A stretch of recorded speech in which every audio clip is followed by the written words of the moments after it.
My most anticipated reads as of this moment for 2024. I don't know, I just feel like when you spend hundreds and hundreds and hundreds and hundreds of dollars on books, I'm like, somebody gonna know that your girl is a reader, okay? Somebody gonna know about these books, okay? Yeah, somebody gonna know about these books. I'm into thrillers, romance, I read sci-fi, I read nonfiction, fiction. I'm gonna do series, I do short novels and stuff like that. Girlies, or whatever you identify as, it's your lover, homie, and best friend, Bailey Girl, and welcome back. Okay, so y'all, if y'all don't know, I love reading, okay? I love reading. I have a couple hauls on my TikTok, but I'm gonna put it on YouTube. I went on a major haul. Paint a picture for you real quick. It's Saturday. I'm anxious.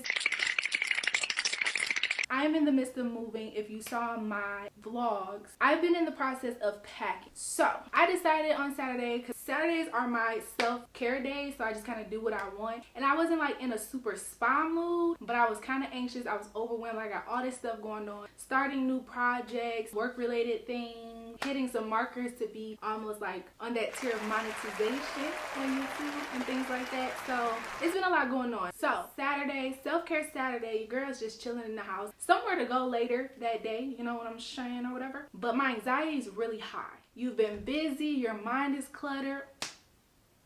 What do? You decide to go on a book haul, a really big book haul. You decide to go down your list of books that you really want to read because you're into series now, also into thrillers now.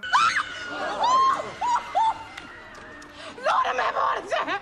Damn, this is some scary shit. And you need a more mature approach to things, you know what I'm saying? So you go and you make a list at Books A Million, put it in the cart so you can go in and just grab everything.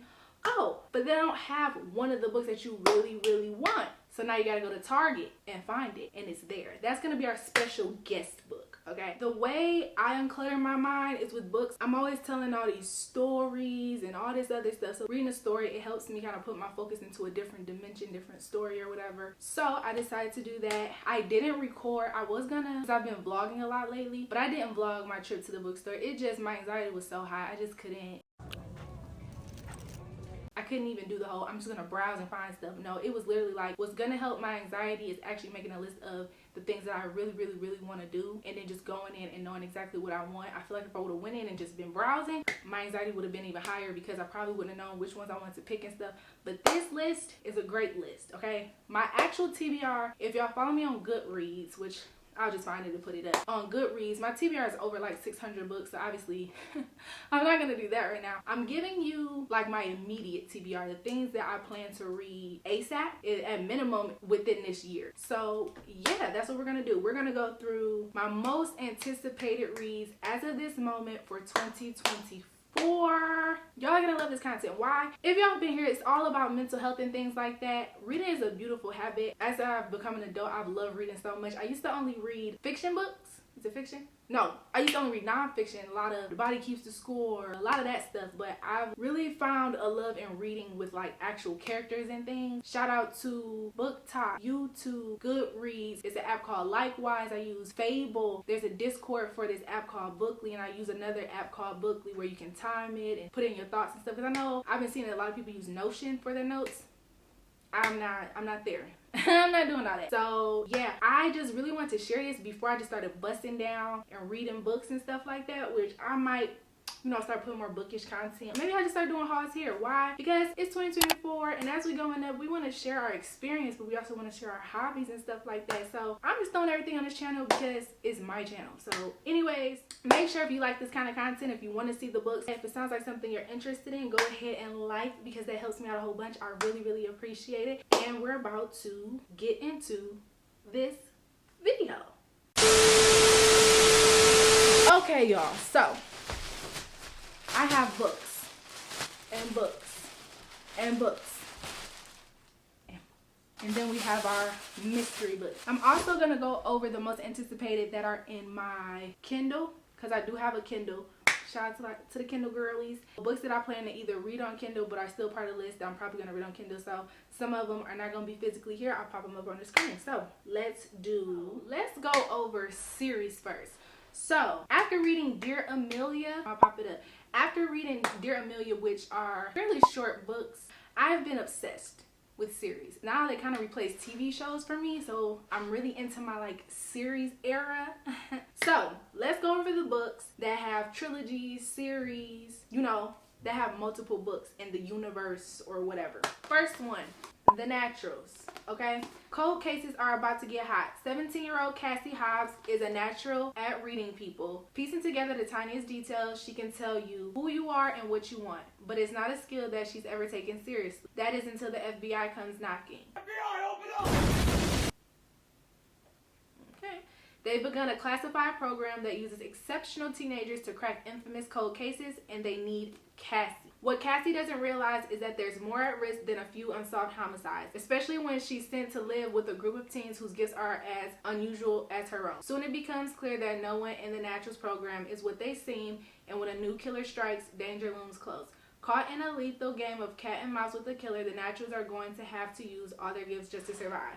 I don't remember where I first heard about this book, but that just sounds like fun to me. Criminal Minds, YA, like that just sounds like a fun time. There's 3 more books after this. What I'm doing is I'm starting the first book in the series. I plan to read the series of them, obviously, but I didn't want to overdo it, y'all, because buying books for me, how people say like buying books is a hobby in itself. If I would have bought all the series to all these books, oh my gosh. So I'm gonna start. This was a way of me controlling myself. So 3 other books after this, and then it looks like if you ever heard of the Inheritance games, which I heard is a really good series too, then you know it's by the same author. So that's the first book. So this one is because I hear about this author a lot. Okay, I went into the bookstore one day, and this one is actually not with my Books A Million haul, but I have to get to this book. So this one was because I went into my local bookstore one day and I was like, hey, I heard all this good stuff about this author, but they have a couple different universes and stuff like that, or different series and things.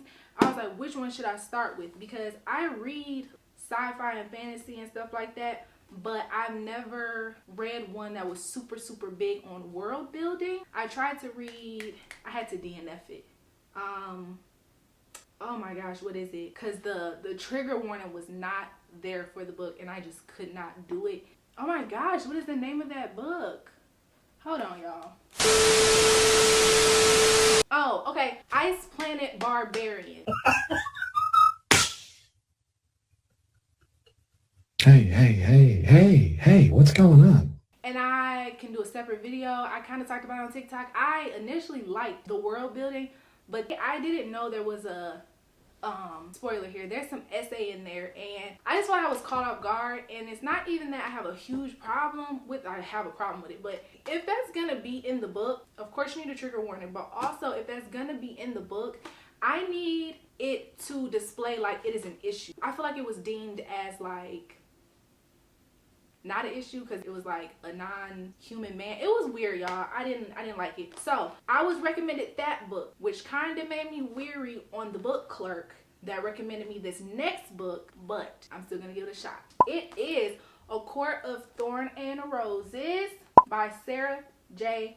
Maas. Now I know there's another one, there's another series, but they told me if I've never read anything by her to start with this, so I'm trusting that. Now we're going to go to my Kindle series, or the ones ebooks, and I might buy these physically, but these are my TBRs too. So I'm gonna start the Sweetest Oblivion. So the other day, I'm gonna tell y'all how, so I'm gonna give y'all all these mafia things. I'm wanting to do romance, but with different types of either tropes or really just different type of lifestyle. So I'm like, ooh, a mafia romance. I've kind of read a gang romance, and like you got the medical field romance, you got different types of romance. So I went down this rabbit hole of mafia, and I've already started the Sweetest Oblivion. Okay, this is a part of the Maid series.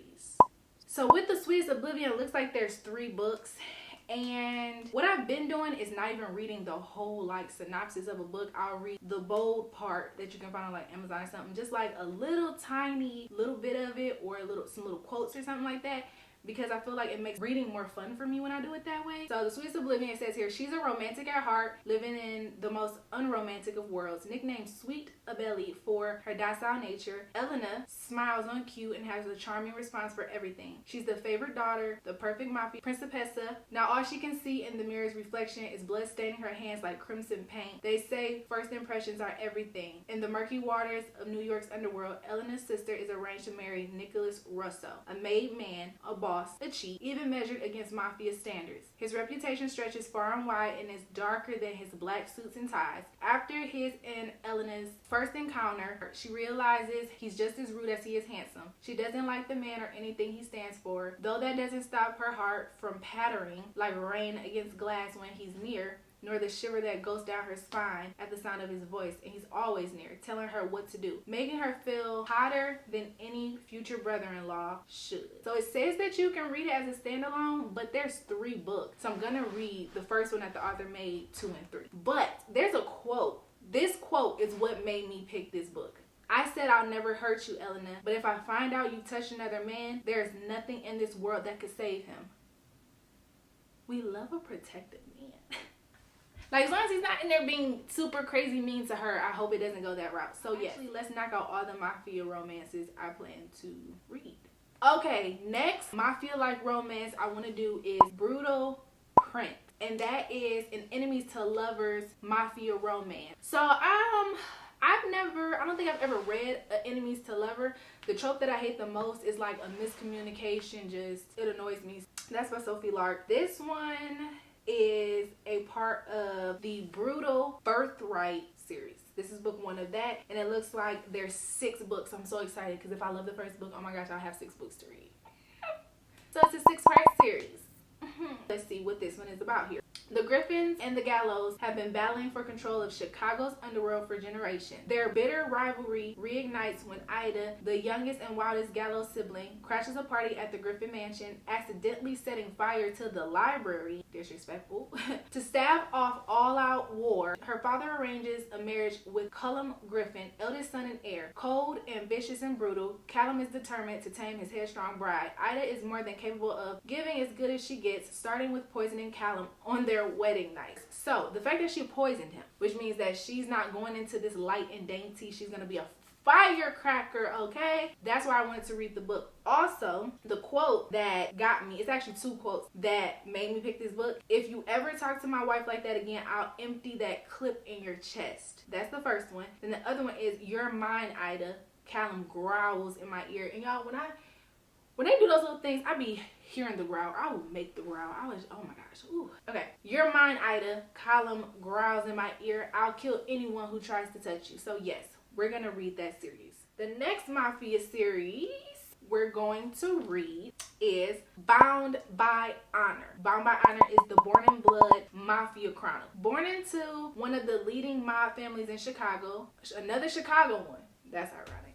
They really took it far there because they be gang over there, but born into one of the leading mob families in Chicago, Aria Scuderi struggles to find her own path in a world where no choices are given. Aria was only 15 when her parents betrothed her to Luca, the Vice. Aria is terrified of marrying a man she hardly knows, especially someone like Luca, who got his nickname, the Vice, for crushing a man's throat with his bare hands. Luca might be one of the most sought-after men in New York thanks to his good looks, wealth, and predator-like charisma that radiates power. But the society girls throwing themselves at him don't know what Aria does. That the bad boy aura isn't just a game. Blood and death lurk between Luca's striking gray eyes and arrogant smile. In her world, a handsome exterior often hides the monster within, a monster who can just as easily kill as...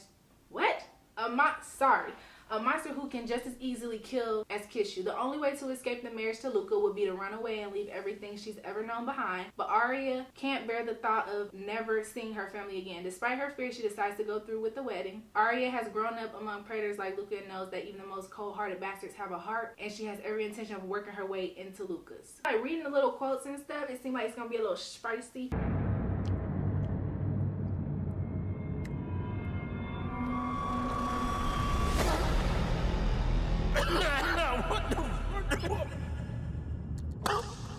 And I'm not a big fan of just books that are super, spice, like all spice. Liar! Liars! Listen. But that sounds interesting to me. Now, the last Mafia series on my list is one that I've seen all over TikTok, one that's pretty popular, and that is going to be King of Wrath. King of Wrath by Anna Hung. This is the Kings of Sin series. This one has 4 books. And so I picked this one because it seemed like there was like a good guy and a bad guy. I'm not really sure. That's what I kind of remember. But this sentence right here is what will get me. The sentence that's like in bold, like a 1-sentence explanation, not even the blurb, would be, she's the wife he never wanted and the weakness he never saw coming. Okay, I like that. Ruthless, meticulous, arrogant. Dante thrives uncontrollable, personally and professionally. The billionaire CEO never planned to marry until the threat of blackmail forces him into an engagement with a woman he barely knows. Vivian Lau, jury heiress and daughter of his newest enemy. There's only one problem. Now that he has her, he can't bring himself to let her go. That's all I'm gonna read as a part of the blurb. Like I said, I went down a rabbit hole of just mafia romances one day. I'm like, do they exist? I'm intrigued. I want to read them all. I believe that's it for like the mafia stuff. So those are it. Those are the mafia romances I'm gonna read. Now we're going to move on to just the other series. So I have started Magnolia Parks. I love it. I love it. It's so up my alley, y'all. Like, I heard that this is a book like you either love or hate. Only thing I would say, and I don't think this is a spoiler, the only thing I would say is once you get over meeting all the characters, they happen so fast and there's a lot of them. Once you get over that, you're fine. I love it though. So that's the first book in the Magnolia Parks universe. I'm so excited for that series. Honestly, it's a relationship between these 2 people. They got a lot of money. Her dad is like this big producer that works with these artists. If you like to read books that kind of have some societal stuff in it, then you would really love it. What people compare it to is Gossip Girl, but the girl I believe is black. Like, it's an interracial thing or whatever. People say it's a little toxic romance. I feel like this is the kind of book that I really feel like the less that you know going in, the better. She is a beautiful, affluent, self-involved, and mildly neurotic London socialite. He is Britain's most photographed... What?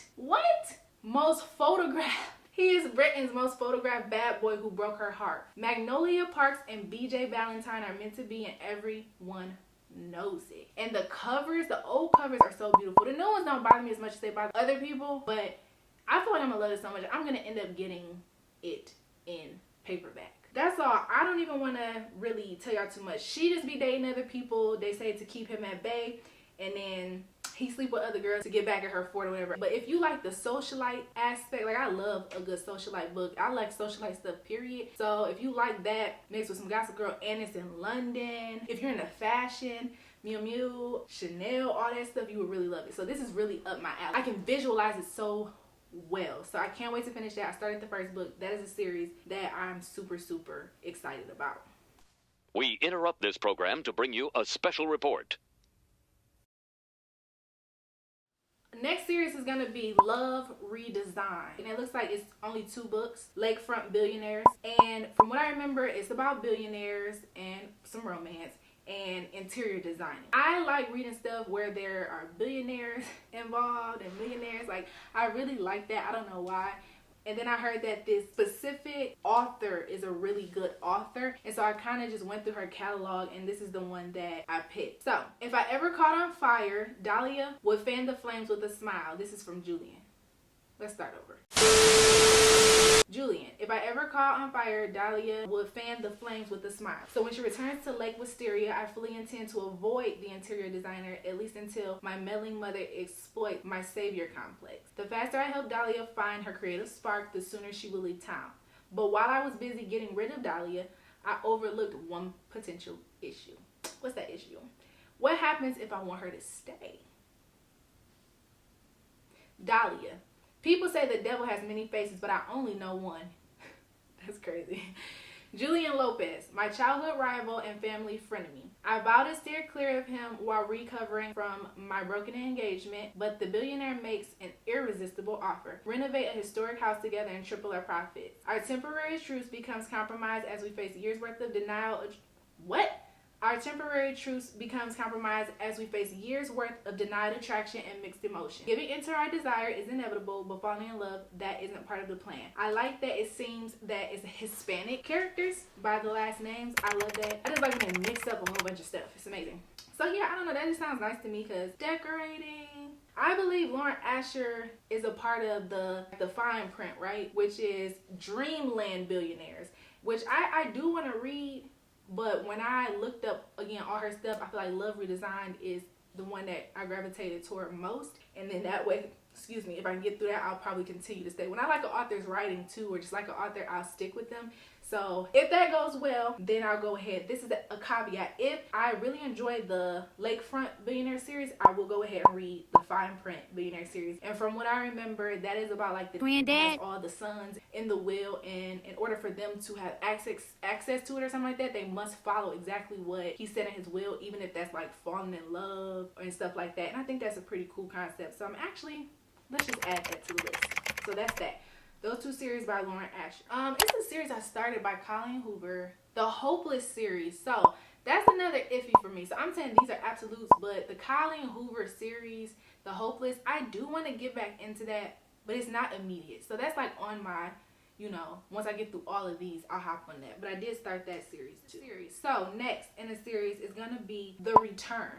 This is the Chroniclers book 1, and there's 2 in that series. And so I picked this one. The cover is so beautiful. So beautiful. But a body is uncovered in an empty classroom at Lincoln Lane Prep. It's ruled as an accident, a heroin overdose. The case is closed within a month. Holly Steinfeld already has enough on her plate with her parents' re-engagement, school, and settling into a town she once considered a distant memory. But who can resist a good mystery? That's a good question. Enthralled by the Layton case, teenage girl found drugged and dead on prom night, Holly finds herself digging into a world of lies, secrets, and manipulation to uncover what really happened to Scarlett on the night of her prom. Can she reopen a cold case and make it back in time for her parents' wedding? Love it. I love the premise. I love that they said it happened on prom night. So I'm super excited to read that. Boom. Okay. Never heard of this author, but little backstory. I used to play chess when I was younger. Went to a tournament, went to nationals, won in Tennessee. So it is another book that I know that y'all are gonna know that's about chess, but I found this series called Rook, Chess Club Book 1, and the other books I think it's like Bishop, King, it's different pieces, and I really wanted to read this one because it is a thriller too. So this series, it is by T.K. Eldridge. Billionaire logistics magnate Grant Foster hasn't been back to Lake Bridge, North Carolina in over a dozen years. Not since his father's funeral. Now he's back for another funeral, one for his old high school friend, Wes Davenport. Most people wouldn't understand why Grant and Wes would be friends, but their high school chess club became family until their teacher was murdered 2 weeks before graduation. That had broken something, and they all scattered far and wide except for Wes, who stayed in Lake Ridge. Now Wes is dead, and the club is returning. The gang is returning to bury their friend and help figure out who killed him. For Grant, coming home brings back a lot of memories and a lot of pain. All the money in the world can't fix that, or the loneliness in his life. Will coming back heal what's broken in him, or break him worse than before? I don't know. It sounds interesting, again, because I really enjoy the game of chess. So that might just be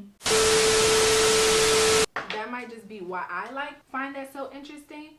So yeah, I'm really excited about that. Okay, I think I have 2 left when it comes to series. And forgive me, y'all, if I didn't tell y'all what they were as far as like thriller, romance, and stuff. I hope the blurbs kind of help, because again, this is my first book video, okay? So tips and stuff, if y'all want to hear more about something or want me to elaborate or whatever the case may be, just let me know. But right now, we're about to rock out. The next one is going to be The Kingmaker, which is all the Kingsmen books. That's the series by Kennedy Ryan. So I saw this one in the bookstore, and I would have gotten it. I thought this was by another author that I started a book by, and I got stuck. And so I was afraid, like, okay, I didn't have a great experience the first time. I don't know if I should buy this book. You know what I'm saying? Because I got only books I know for a fact, like, these are the ones I want to read. Like, I've been so confident. I think the only book, the book that's my least like, is A Court of Thorn and Roses, because again, I'm not used to world building and all that kind of stuff. But otherwise, all the other books, I'm like 100% like in. And so I thought that's what it was, so I didn't get it. I'll probably just go back and get it and not read it on my Kindle. But yeah, in a world of haves and have-nots, Maxim K's family and their oil empire have it all, and he wants nothing to do with it. At odds with his mobile father, he's determined to build his own empire, even if it means traveling far from home, painted as the black sheep. Lennox Hunter is the exception to every one of Maxim's rules. At a protest for the oil pipeline that threatens to mar her ancestral land forever, they meet in a flurry of stars and sparks, and that one moment changes everything. But Maxim's family is the one stealing from hers, and his father is the man she hates most. He has to lie in order to have her want, and despite the truth, he'll do anything to keep her. Even though Lennox tries to hate Maxim too, their hearts are pointed in the same direction. First of all, never read a book about an oil empire. I love that. This is a black author. Love that. I don't know if the characters are black yet. I guess we're gonna see. But yeah, what got me interested in this one is the whole oil empire. We're gonna see the family thing. Like, they try not to like each other because of the families, but it don't seem too like toxic. Like, you know what I'm saying? It sounds like y'all in a big business and y'all doing what y'all can to get ahead, and then we're gonna like figure out how these two come together. And I think that's pretty dope. Okay, last but certainly not least, okay, of the series. Now, I'm not starting this series. I've actually read the first 2 books. It's gonna be continuing the Love in Seattle series by Asia Monique. Okay? Listen, I'm on book 3, which is Love Always. Y'all, this, again, I think I said it already, but this is what prompted my love for series. The whole taking a character from the first book, like, just, oh, it's like a TV show. Taking a character from the first book and making them their own book and stuff. Oh, so I have her to thank for that. Thank you so much, Asia Monique. And she's from Detroit. So come in the D. How the do we supposed to keep peace? Like me, if you want to do a series that's not super long, these are like 130 pages and stuff like that. These are like, you know, short books or whatever, but they're so good. They're so good. Listen, I'm not gonna tell you everything. So Dear Amelia, I'll kind of go over it. So the first one was Dear Amelia, 2 childhood best friends, romance kind of thing. Boom. The second one was Amelia's friend and a different brothers. It's a group of brothers who are in real estate, black. They're in real estate and they have different, you know, they have different personalities. So the first book, it was Amelia and what's his name? Amelia and Israel. So they all got I names too. Israel, Emmanuel, Ezekiel, things like that. It's written, y'all. It's so good. The first one is so good. The second one, I got a little scared. I got a little scared because once you know the second brother that they introduced, the brother in the second one is Ezekiel. There's something in there about books. One of the characters loves books. The second character has a disorder-ish. So that's kind of a spoiler. There's something going on that explains why they are how they are, and it's not a trauma thing. It's not a childhood trauma thing. They got something going on. And once they receive that label, so to say, it makes the book so much better. Because at first, I was like, I don't like it. But once there was an explanation behind his behavior that wasn't like trauma, I'm just a dick or nothing. It was actually like, it was an attribute that I've never read in books before. Loved it. So I have to do the third book, which is Love Always. And this one is going to be about Emmanuel Holloway and Tiava. And this one is, for the last 7 months, Emmanuel Holloway had been stuck in a state of limbo when it came to the matters of his heart and the woman who owned it. On the other hand, Tiava Johnson was in a state of repair when it came to her mind, body, and soul. Neither Emmanuel nor Tiava knew what would come of their predicament, but what they did know was that they were willing to try making something of it, all in the name of love. So it's not complete fluff, but it's fluffy. It's easy to read. It's good, healthy love. Even though there might be a little bit of trial and tribulation, it's not nothing crazy. They're short books, easy to read. So yeah, I'm super excited about that. I'm so excited about that. Okay, all right, we're there. Now, let's get back into these physical books that I have right here, because I think those are on my series. I'm pretty sure those are on my series. All right, so we went to Books A Million. And we got 15 books. So we're going to switch it up a little bit and then maybe spin back around. You feel me? We're just going to go off top. I'm not going to make it too difficult. We just going to, let's start knocking them out. So, speaking of chess, because we did talk about chess, I actually I'm not a super big fan, or haven't been, let me say haven't been a super big fan of fluffy romance. I kept skipping over this book because of that. Like, it has to have something else in it, some kind of subplot. I don't just want to fluffy, I'm so in love. It's so fluffy! Yeah!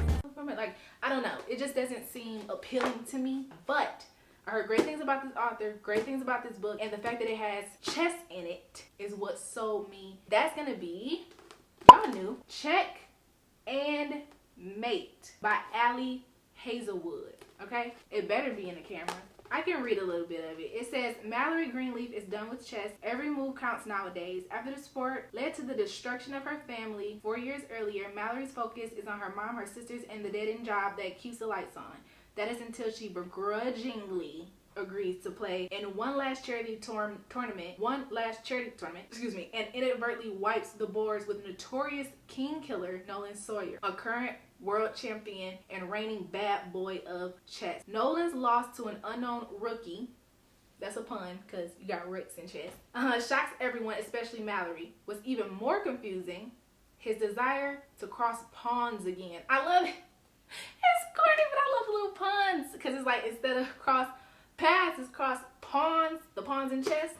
What kind of gambit is Nolan playing? The smart move would be to walk away, resign, game over. But Mallory's victory opens the door to sorely needed cash prizes, and despite everything, she can't help feeling drawn. As she rockets up the ranks, Mallory struggles to keep her family safely separated from the game that wrecked it in the first place. And as her love for the sport so desperately wanted to date, what? And as her love for the sport she so desperately wanted to hate begins to rekindle, Mallory quickly realizes that the games aren't only on the board, the spotlight is hotter than she imagined, and the competition can be fiercely attractive and intelligent and infuriating, aka she's talking about Nolan. This is not super fluffy. We're talking about the breakage of families. This is not even super fluffy. So I'm just gonna say I'm glad that I picked this up just based off the chess. Okay. Okay. Next up is going to be, why are the stickers? Whatever, y'all. Ignore the sticker. It's really annoying. But so this is The Exchange by John Grisham. First of all, I love the cover. I'm like a huge fan of the cover. This actually might be like a duet thing. I think this is actually the second book. Didn't care. I think it's a legal thriller. I wanted this after I read, not The Silent Patient, The Perfect Marriage. After The Perfect Marriage, oh my gosh, legal thrillers are so appealing to me. I love it so much. I just love getting into the worlds of like people like that. Okay, what became of Mitch and Abby McDear after they exposed the crimes of Memphis law firm Bendini, Lambert, and Locke and fled the country? The answer is found in The Exchange, the riveting sequel to The Firm, the blockbuster thriller that launched the career of America's favorite storyteller. It is now 15 years later, and Mitch and Abby are living in Manhattan, where Mitch is a partner at the largest law firm in the world. When a mentor in Rome asks him for a favor that will take him as far as Istanbul and Tripoli, Mitch finds himself at the center of a sinister plot that has worldwide implications. Once again, Mitch's colleagues, friends, and family are targeted. Mitch is a master at staying one step ahead of his adversaries, but this time there's nowhere to hide. That sounds so freaking good. Now, because it says the first one they exposed the crimes, that didn't seem like super intriguing to me. I will look up if I must read the first book, and that is the only way I'm getting the prequel to this. Otherwise, I'm not. This is getting read though. Okay. Next, everyone in my family has killed someone. First of all, the title. Love the title.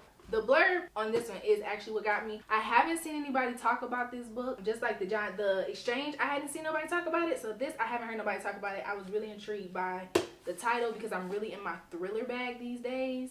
Everyone in my family has killed someone. Some of us, the high achievers, have killed more than once. I'm not trying to be dramatic, but it is the truth. Some of us are good, others are bad, and some just unfortunate. Have I killed someone? Yes, I have. In the book. Nothing to do with me. Who was it? Let's get started. Everyone in my family has killed someone. My brother, my stepsister, my wife, my father, my mother, my sister-in-law, my uncle, my stepfather, my aunt, me. I cannot wait to read this. Ew, and it's such a floppy book. It's like a Oh my gosh, I'm gonna have a time with this. Ooh, I'm gonna have a time with this. This, I've been waiting to get for so long.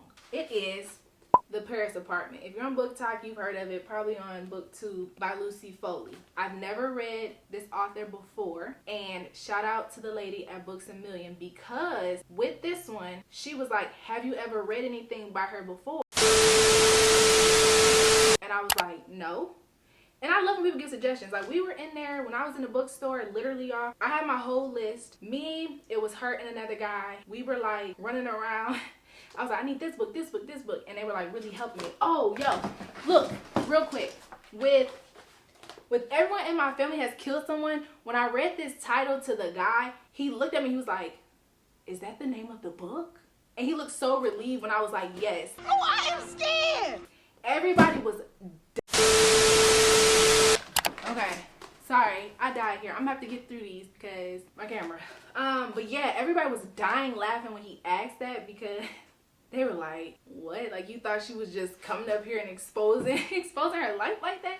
Anyway, so I asked for The Paris Apartment, and since she said I had never read anything by her, she was so excited. She was so freaking excited. I'm gonna read it and I'm gonna go back, but she was like, since you haven't read anything by her, that's not her best book.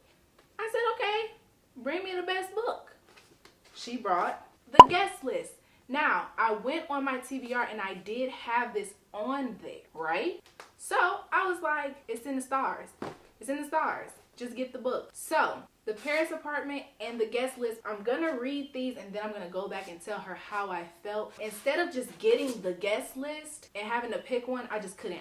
This has been on my TBR for so long. I've been wanting to get into it, but I think at that point I had never read an actual thriller. Thriller-like books I read was like books about schizophrenia, like mental health, like real life stuff, people's life that's scary. So now that I'm like actually knowing I like thrillers, that's what we're gonna do. So these blurbs are pretty simple, so I'm going to kind of read them really fast. For The Paris Apartment, meet the residents of number 12 Rue des Amants, a beautiful old apartment building in the city of light. The socialite, the nice guy, the alcoholic, the girl on the verge, the concierge. Everyone's a neighbor, everyone's a suspect, and everyone knows something they're not telling. See you in Paris. So we're doing that. Now, with The Guest List, an exclusive wedding on a remote Irish island. The bride, the plus one, the best man, the wedding planner, the bridesmaid. All have a secret, all have a motive, but only one is a murderer. Okay. She got the hunting party. Do I have the hunting? No, that's the hunting wives.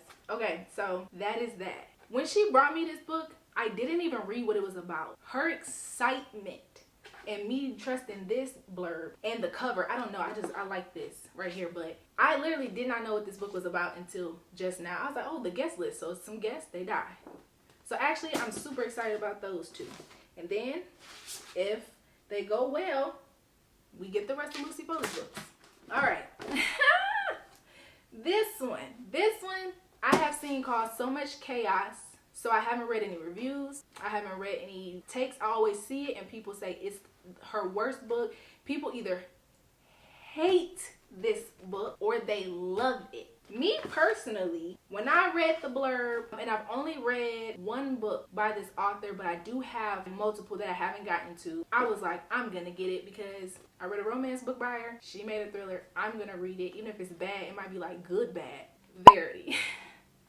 Verity. I'm gonna read Colleen Hoover's Verity. Y'all probably already know what it's about. I kind of don't want to read it. I'll read it really quickly. But what I would say, if you're gonna try this book, and I haven't even read it yet, don't go through a million reviews. I learned that because of Magnolia Parks. If I probably would have went through all the reviews and stuff, I might have been deterred, which I try not to do anyway, but I might have been deterred from getting the book, and I've adored that book, and I'm not even like a third way through that book yet. So I would say for this, since it's so controversial, y'all, read the blurb or read a little bit of the blurb on your own and decide if you want to read this. Don't get immersed in the back and forth in the stands and the haters of Colleen Hoover, okay? Loan Ashley is a struggling writer on the brink of financial ruin when she accepts the job offer of a lifetime. Jeremy Crawford, husband of best-selling author Verity Crawford, that's I guess where the title comes from, has hired Loan to complete the remaining books in a successful series his injured wife is unable to finish. Loan arrives at the Crawford home ready to sort through years of Verity's notes and outline, hoping to find enough material to get her started.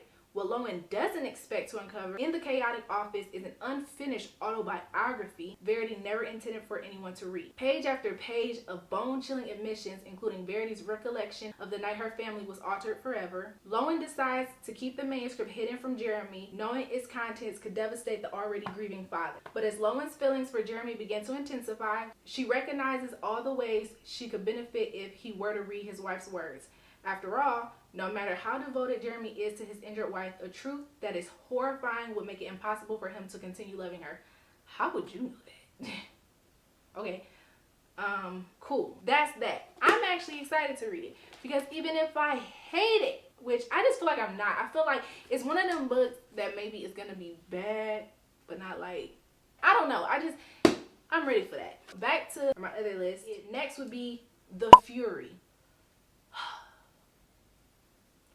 So what started my thriller kick was The Perfect Marriage. Love that book. Then I read The Silent Patient. I love that book so much. The writing, I'm going to read anything that author puts out. So we're gonna read The Fury by Alex Michaelides? I don't know. I feel like this is not released yet. By the time I drop this or while I'm looking, I think you have to pre-order it. 1 second. I'm looking on Amazon. So I might need to just do it. Yeah. So this is going to be released on January 16th, which is tomorrow. I might mess around and just get that on Kindle. I hope he releases it on Kindle. Anyways, The Fury, if you haven't read The Silent Patient and you love thrillers, I don't know how you missed that. Read The Silent Patient. But because I love The Silent Patient so much, this is his next book, his second book, I believe. Or maybe it's not his second book. Whatever. Whatever. I loved it so much that I was like, yes, I'm reading The Fury. A masterfully paced thriller about a reclusive ex-movie star and her famous friends whose spontaneous trip to a private Greek island is upended by a murder. Okay? That's it for me. I'm not reading the whole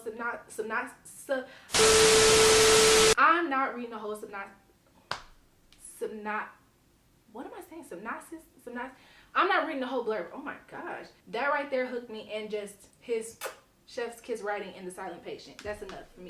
I actually just found this one just by looking, and I found the premise to be very, very interesting. At one point, I think there was a show that kind of resembled it. It's called The One.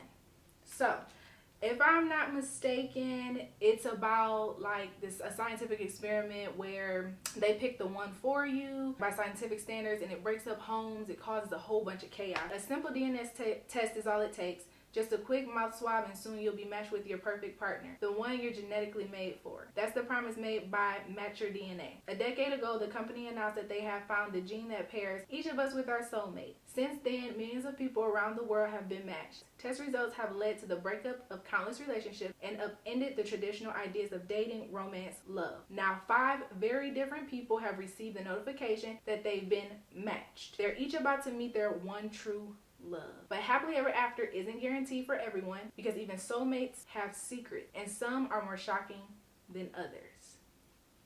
Beautiful. Like I said, I think comment for me. I feel like there was a show or movie specifically about this. Are you in love with her? Is what the girl said in the show. I won't remember that line. Are you in love with her? Anyways, I believe that is actually it when it comes to... Oh, no, it's not. I'm tripping.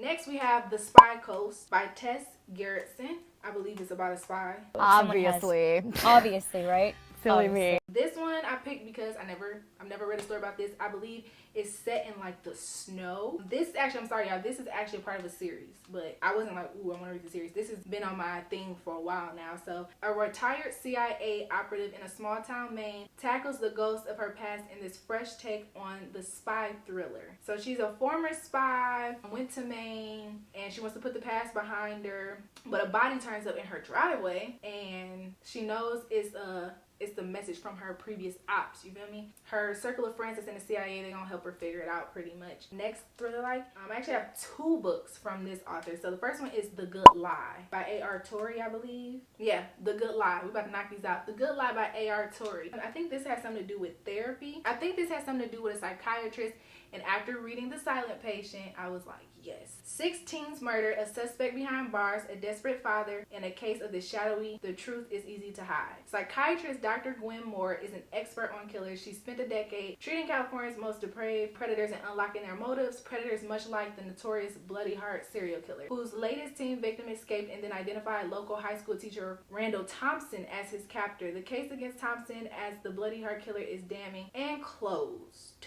Defense attorney Robert Cavett is still a traumatized father whose own son fell prey to the BH killer. Convinced of Thompson's innocence, he steps in to represent him. Now Robert wants Gwen to interview the accused, create a psych profile of the killer and his victims, and help clear his client's name. As Gwen and Robert grows closer and she dives deeper into the investigation, grave questions arise. So does Gwen's suspicion that Robert is hiding something and that he might not be the only one with the secret. That sounds amazing to me.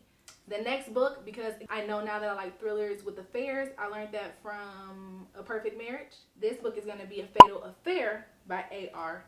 Torre.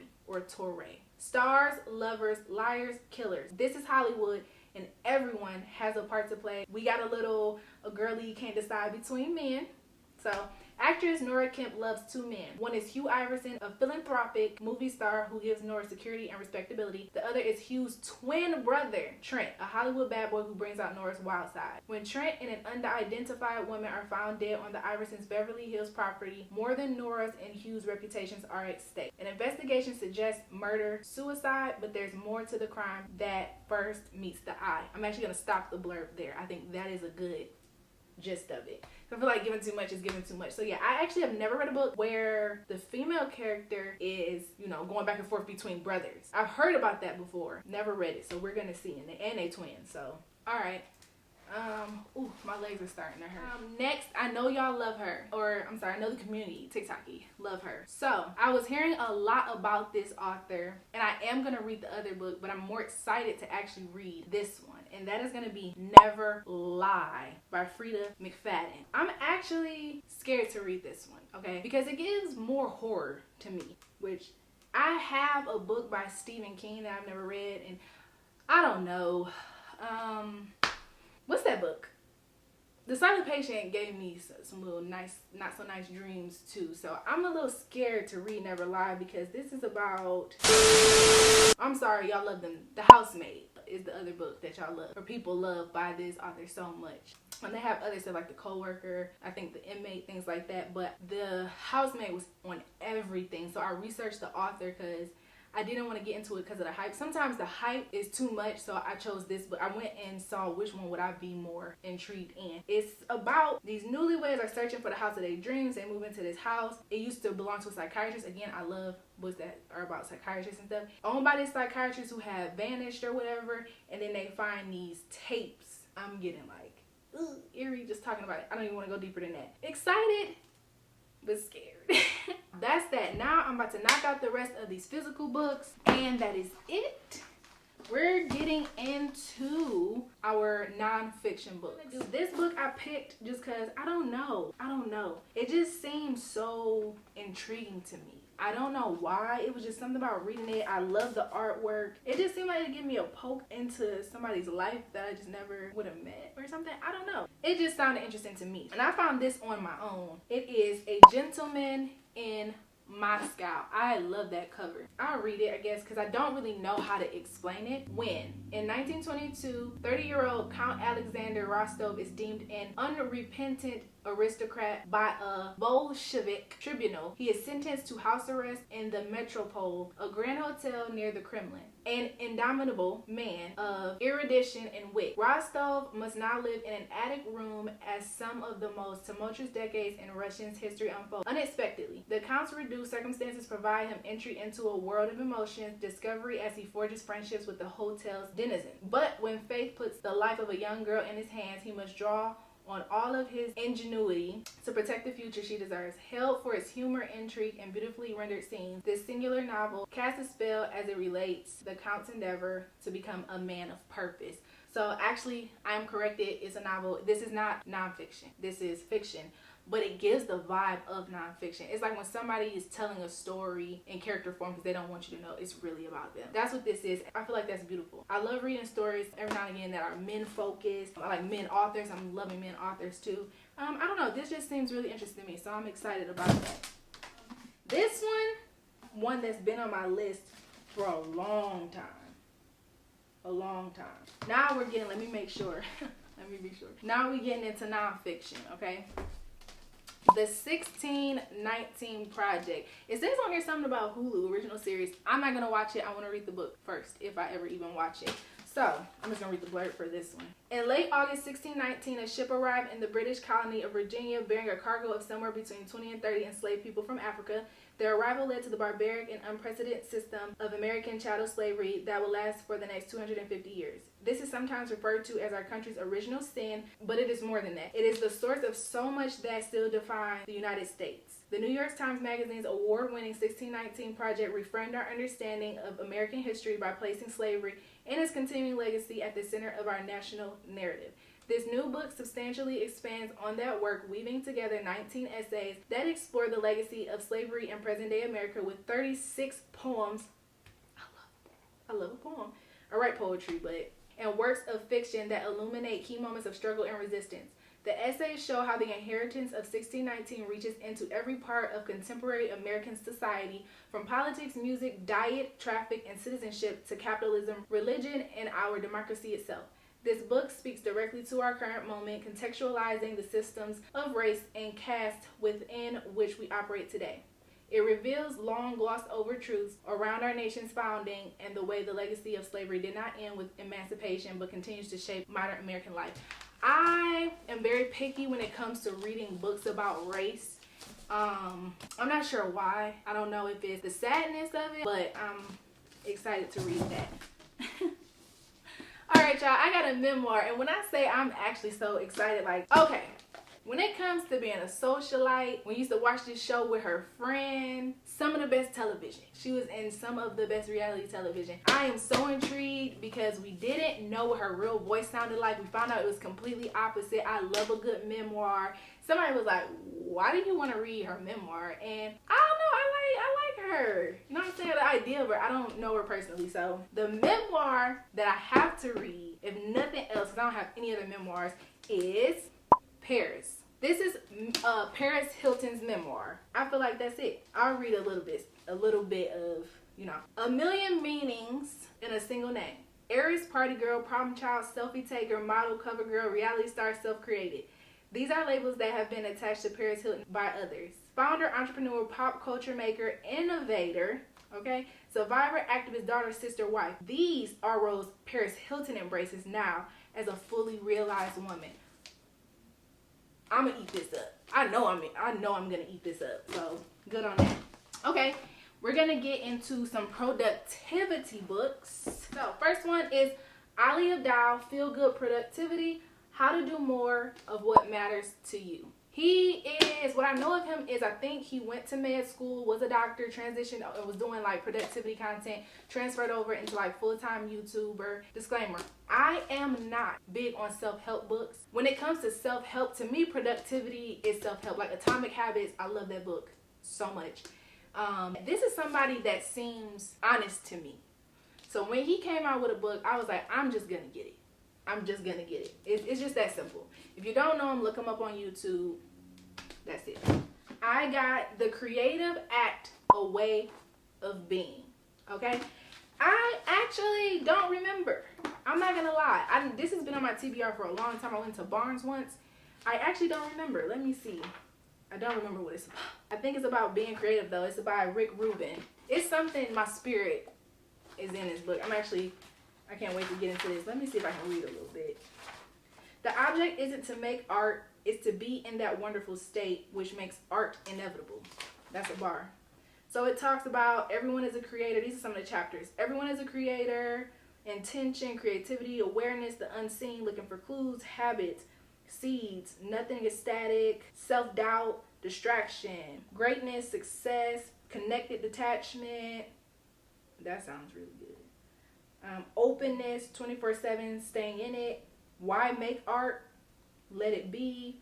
Yeah, this probably for creatives. I can't tell you yet, but probably for creatives, this is probably a really good book because I'm in my creative, because I like to write. There's things I want to accomplish with writing. There's just doing this with YouTube, doing a lot of stuff. I gotta read this. Narrowing it down. This one right here, I just did a lot of research. There's a couple books that come with this book too.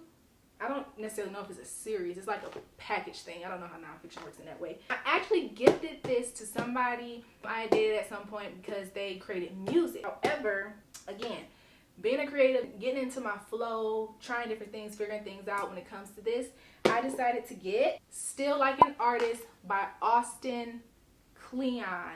And what made me rebuy this, because I told myself I'm going to rebuy it, it's another one called like Show Your Work and something else. I can't remember. I was on Instagram and this guy, I think he's a photographer, he was kind of going over like these books that you must have. This was one of them.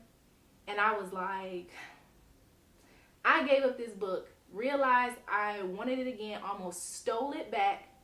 Pun, no pun intended. And I just had to re-up on this one. So this one I'm super excited about. I feel like it's pretty self-explanatory. Super cute on the inside. Some of it is like Still Like an Artist. Don't wait until you know who you are to get started. Write the book you want to read. Use your hands. Side projects and hobbies are important. The Secret. Do good work and share it with people. Geography is no longer our master. Be nice. Things like that. It's like 10 things in here. 10 things in this book. I'm super excited. Now, I actually have some banned books that I want to read. One of them is Killing Mr. Griffin. I think it's about a teacher that get killed. I don't know if it's on an island or something like that with the classmates. I read that when I was younger, and I just want to reread that. So we're gonna do Killing Mr. Griffin. Okay, I'm not looking up a synopsis for it. I'll just put it up so y'all can see it. Another banned book that I'm actually super excited to read, and it's actually a two-parter, is Mouse. I'm sorry, M-A-U-S. I think it's a graphic novel. Yeah, it's a complete graphic novel where I believe about the Nazis. I really was like, I want some banned books because I want to know. It just makes you feel like, why are they banned? I have not opened it yet. So actually, I'm going to open it. But I think I have one more. So this is the second banned book, which is really 3 because this is a two-parter. Okay.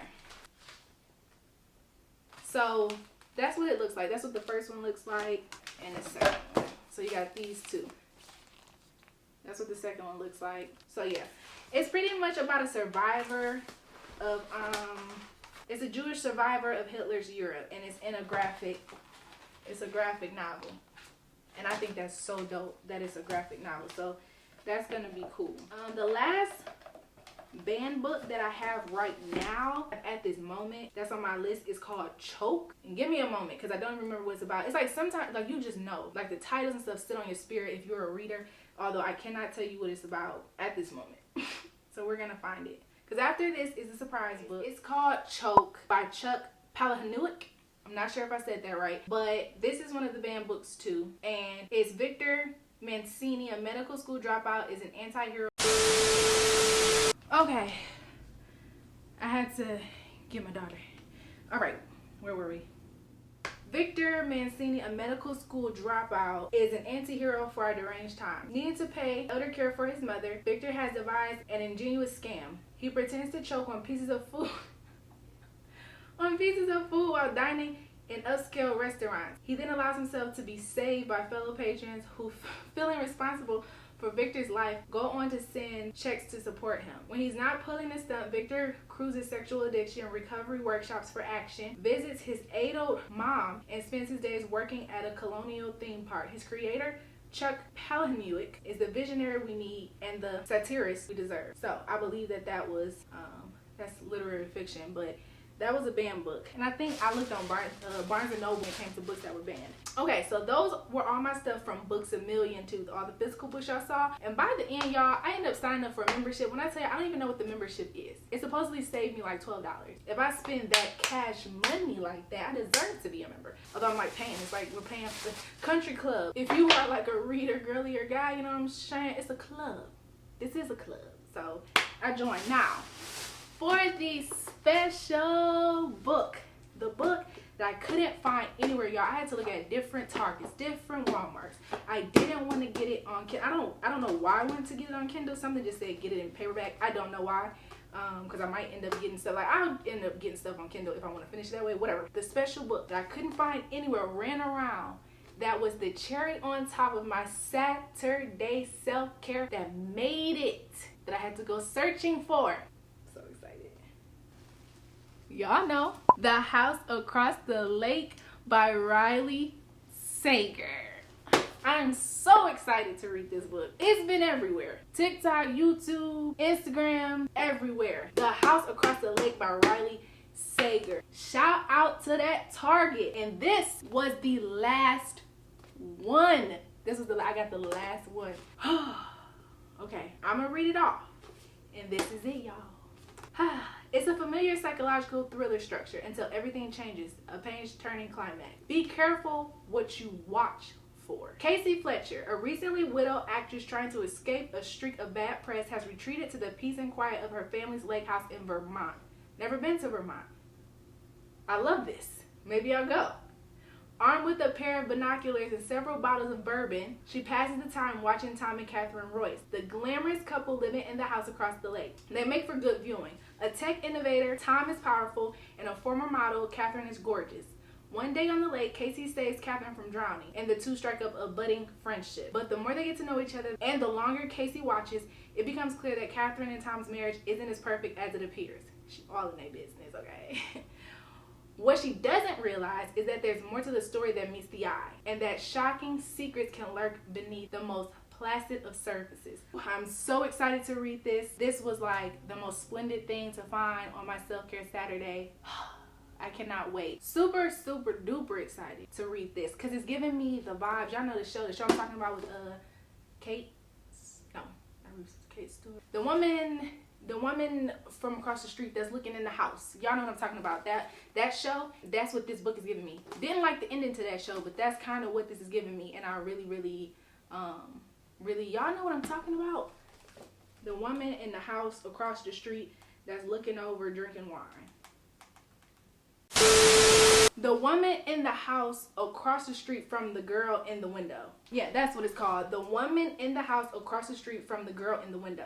That's kind of the vibe this gives me. And I don't even think I've ever read a book by this author, but I'm so excited for this. So that was a special one that are looked through so many different Targets, so many different Walmarts, so many different things, and they didn't have it. Even Books A Million didn't have it, obviously. And I finally found it. So that's that, y'all.